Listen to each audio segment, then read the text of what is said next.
Thanks, Karine.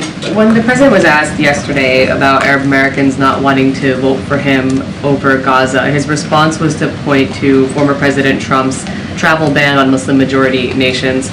Putting aside for a moment that most Arab Americans are Christian, is that the bar here, that his predecessor and likely opponent wants to ban Muslims and President Biden doesn't? And how does that relate to the substance of their criticism of Gaza?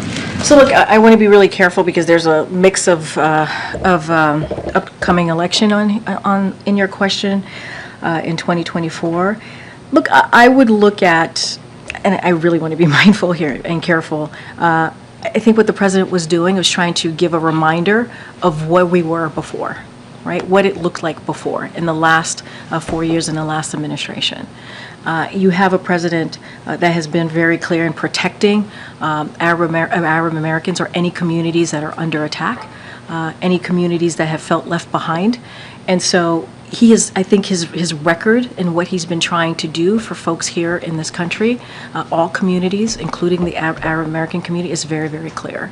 And so I think it was a question that he was asked. He answered it very quickly.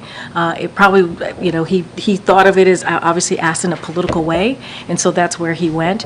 But I just also want to be super careful because this is an upcoming election. And then away from the campaign then, since the conflict began, the president has sat down with Muslim leaders only once that we know of, on October 26th, and there was only one Palestinian American who was present for that meeting. Why has the president not met or engaged more directly with Palestinian American leaders in the more than 3 months since this conflict began? Well, as you just stated in the top of your question, he has had direct conversation with leaders in the respective communities. His team has regularly stayed in touch with members and leaders of those respective communities that you just laid out, Arab Americans and Muslim Americans as well.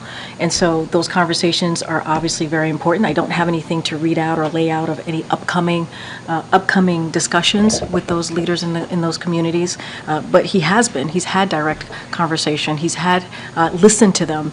Those were private conversations. We try not to read out specifically what was discussed, but obviously the president and his team has been in regular communications.